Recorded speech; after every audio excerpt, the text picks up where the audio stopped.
คนกันฮับเปรขาดกระโดดมาปลูกมอเตอร์มือกลางอนามัยนะต่ำให้แล้วนี่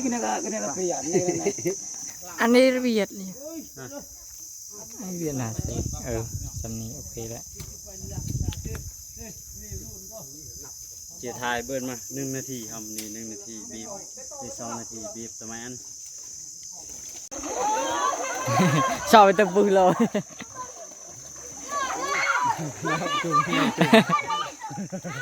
ไม่ได้ดูไม่ได้พอดูเต้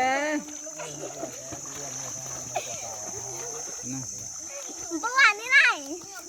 จุดนี้น้อง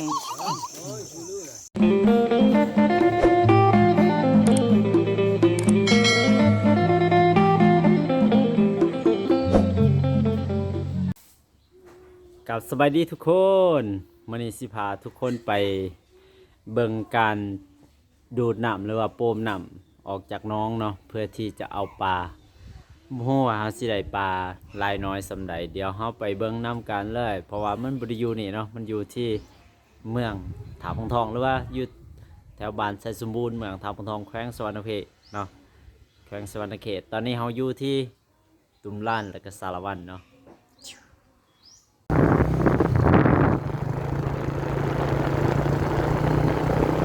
ลุย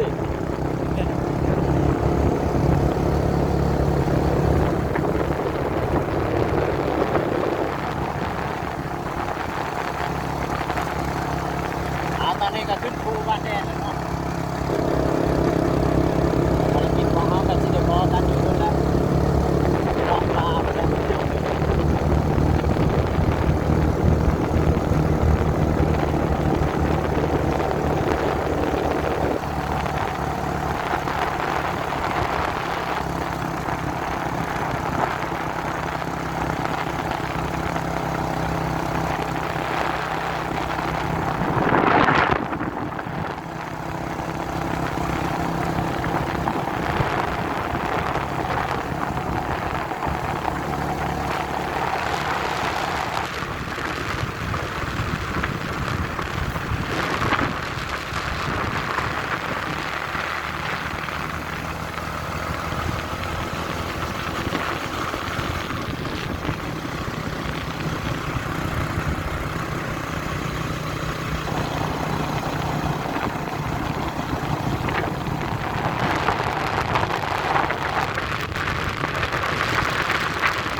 ไปนี่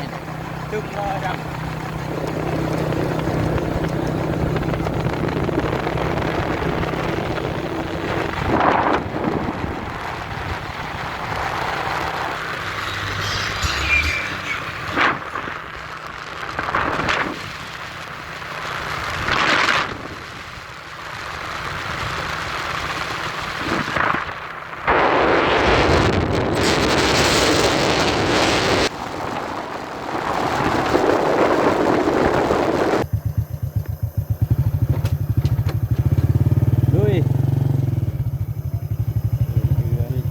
โค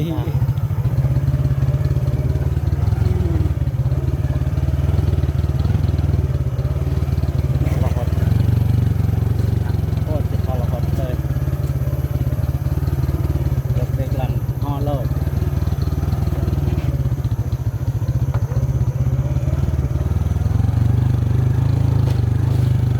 ทรหดทรพี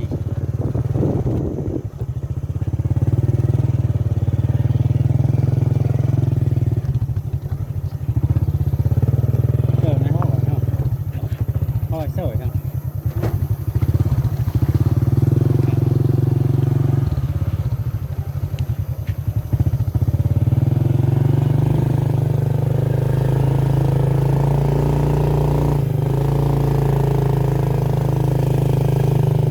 เลยลาบ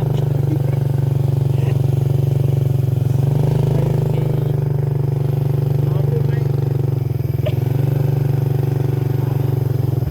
โอ้ทางนี่คือแบบเห็นหรือเปล่านะ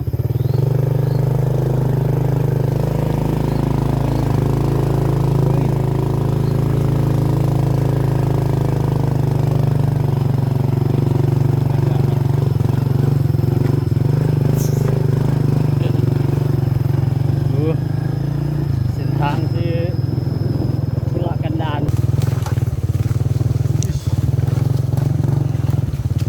นายไม่ตรักกัน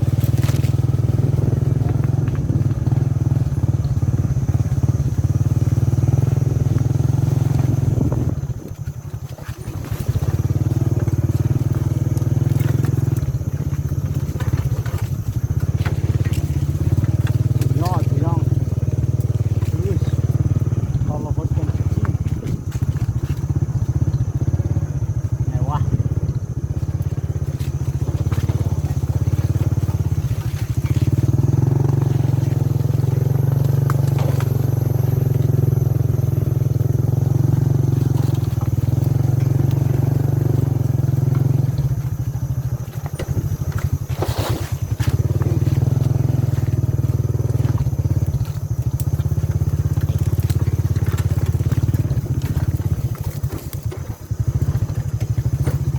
ไหน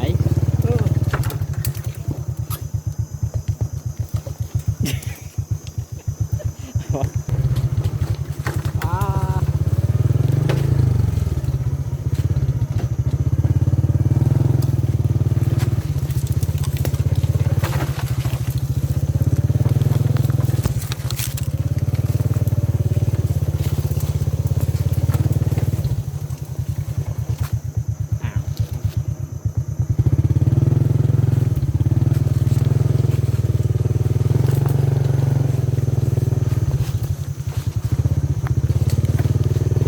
ดินซะบอยแล้วอู้บอยไว้ลงทาง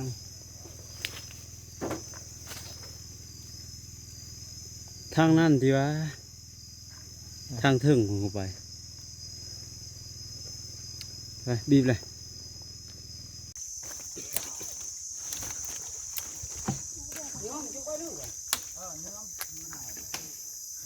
อันนี้เวียดนี่ให้เวียดนาสิสำนีโอเคแล้ว เจียทายเบิร์นมา1 นาทีทำนี่1 นาทีบีบนี่2 นาทีบีบสมัยอัน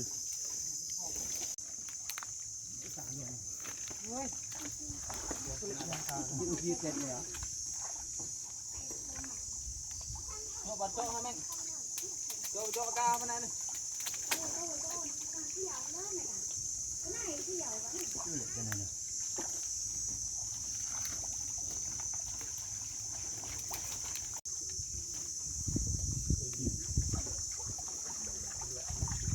น้ำลงดีนั่งขี่ก็ได้พานมันเล่นขึ้นมา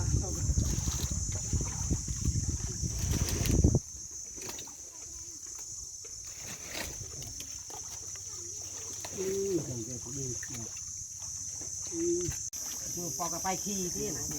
กินข้าวปุ้งปอกกับไปขี่ได้ผ่านนี่ข้าวปุ้งเท่าไหร่คนที่ไทยข้าวปุ้งรังที่จะง่ายเราเอาอาการที่ติดเด็กคนนี้จันทร์เลยนะคนนี้จันทร์มาปั้นเด็กคนนี้จันทร์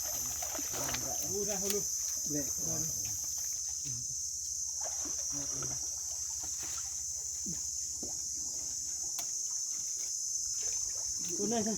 อาการตีนี่อาการตีนี่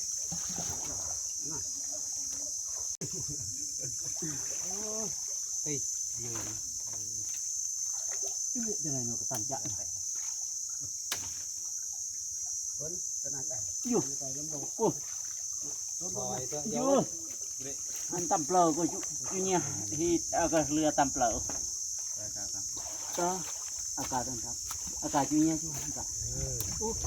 เตะตัวติดเยอะ เลยเครื่องเบี้ยเลยจีนนำเฮ้ยจ่วงตัวก้อย นั่นลูกแก นายจูปลาโยงเห็นนายจะโยงนูดูนายนูกระจีนเรื่องเนี่ยจูปลาโยงจูการแต่หินปืนจันที่เบิด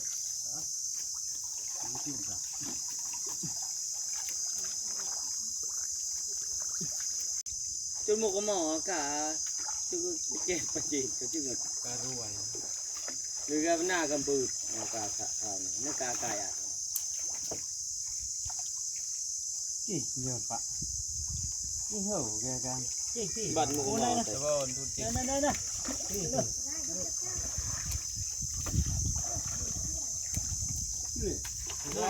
ก็ยดูจ้องกันเบิ่งกันก็จุ่มดีเนี่ยก็อ่ะต้มปริงนะเพิ่นปริงเจ้าก้อย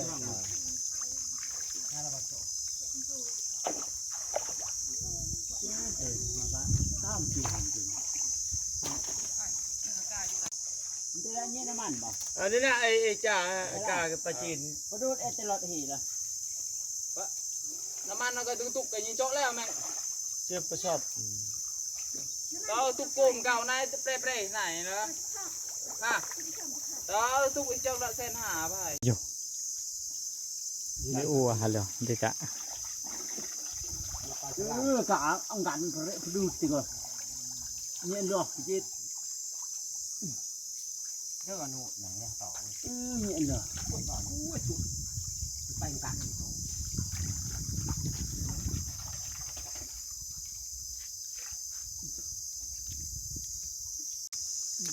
tì hở tì yên đầu tì lọ đục rồi tốt này na nụ lệ môn gió tan cũng cột cái đỡ ạch này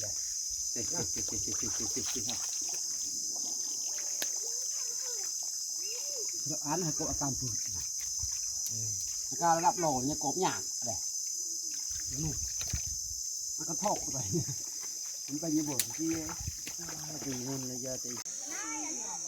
ทายการนานนะก้อยเว้ยอันอ๋อสามสี่เอาเฮ้ยนี่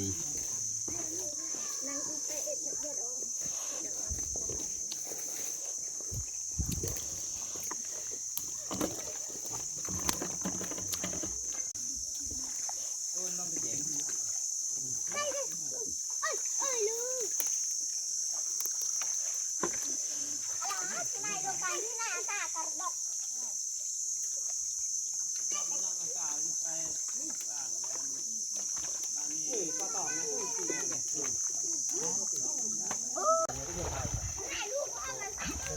cái đùa bên cá tỏi nào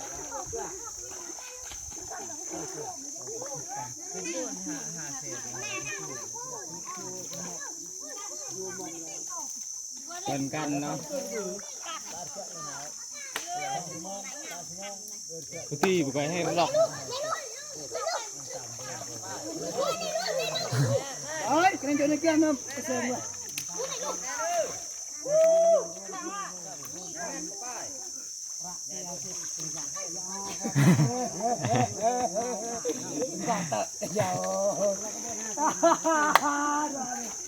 trai nó còn cỏ trai nó nhầm đi vào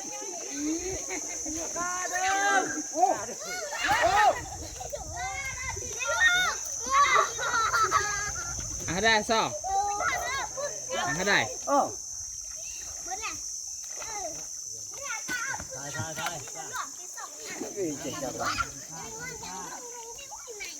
ปลาคอ อันนี้เป็นกองตะเก็ด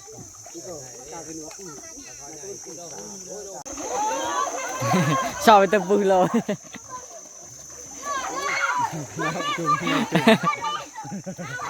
ไม่ได้ดูไม่ได้พดดู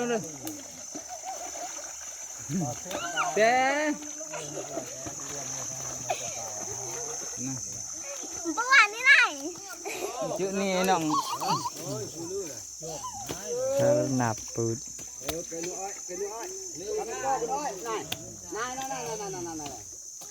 กูทำเล่นกูอันได้มันก็แจ้งดีไปเลยขโมยอันแล้วก็ดักเรื่องทำไมเลยกูยอมปลาเรื่องครับปลาจีนเนอะจะปลาถูกเอาตัวนู้นนะเยอะอันใหม่นะงานตะรำเก่งอยู่นะอันนี้อ่ะไม่กระไทยหุบกับมันนะทั้งงวดเองทีนับไอ้จุ่มนับโลป่า นี่ แกจะเอาจุ่มตัวโลป่าอันนี้เป็นโลป่าก็โจกมึงเลย thì tạ tao mai nơi vô anh tì cái này ý cũng lộn cái này หนับปืนนะคนกันฮับเปรขาด Perang anak mai dah. Lai kena pian ni. Kuai ho. Bala her. Kuai nam. Nai dah pian ka dah anak ko. Au hai la phong. Wah, nó cọp là lại cọp này bớt. Ta tengah tepat tengah nak ko. Iyo ke tua dah ni ngok. Anh ngok Ko ko hanu nai. cả kẹt chỗ từ này. Ya tu her ha.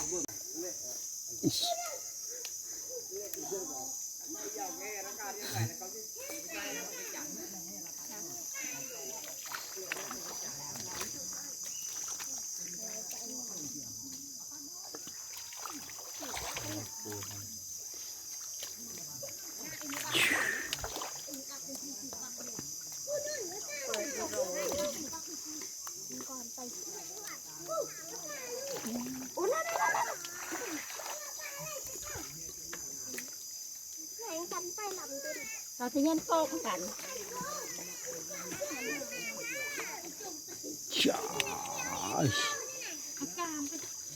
Bà khòยังเดียว นี่นี่นาย หืม จะยันโกบกุยไก่จุ่มเนี่ยที่บ้านเลย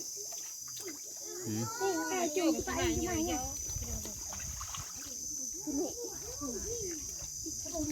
Thế là thì ta dừng. เนี่ยไก่จุ่มเปลือยจุ่มกับกระป๋องทุกอย่างใช่หรอ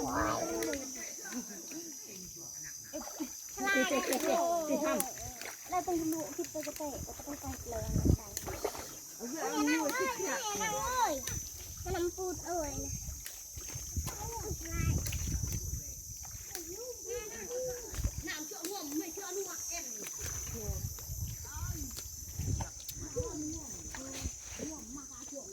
เงยกัดเลยนายNày chuột này nha. Này plei chuông ti. Này plei chuông này. Này. กันเลยนายเลย Này plei chuông này ta đợt này. ปลาจุ่มเลยไง Bà kho. Lụt này non. Bò đây này non mà nè. บัวนี่ปลาเนี่ยนี่ Thế là thịt là cho ngọc. โอ้ยจะเป็นไร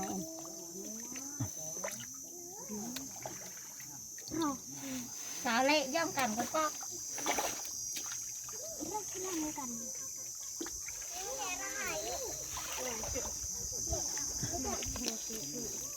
นายลื่นกันนายกัน Thì niềm kìa. จะเลยยันกองกันnàyยันกองเอ้ย Giấy.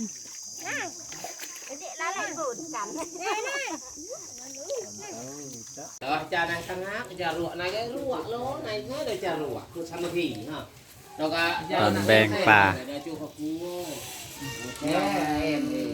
Khăn toàn bèn thì nói khăn toàn bèn bà này. Mà bèn bà.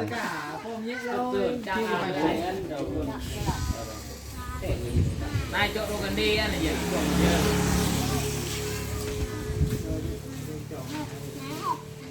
đi chơi cái thang nữa đó chụp chụp đi chưa cao sốc hết rồi này sốc luôn lên sốc đi sốc để tỉ lên nhẹ bạn là là ta đó ta đột đâu thì luôn bòn xích con lên coi mà cái thằng khúc nó cái phết phòn phết mà khúc chết ai chọn như mai đàn bạ lơ này này lục đâu có lục bia này cái bữa nào cào thì sẽ chuông cái mẹ thôi giờ tôi đó cái mẹ này là nó rồi bạn nói gì đi thế với chuột với đâuปลาเข่งเชื่อเละปลาเข่งนกว่าตาไร ขั้นตอนแบ่งปัน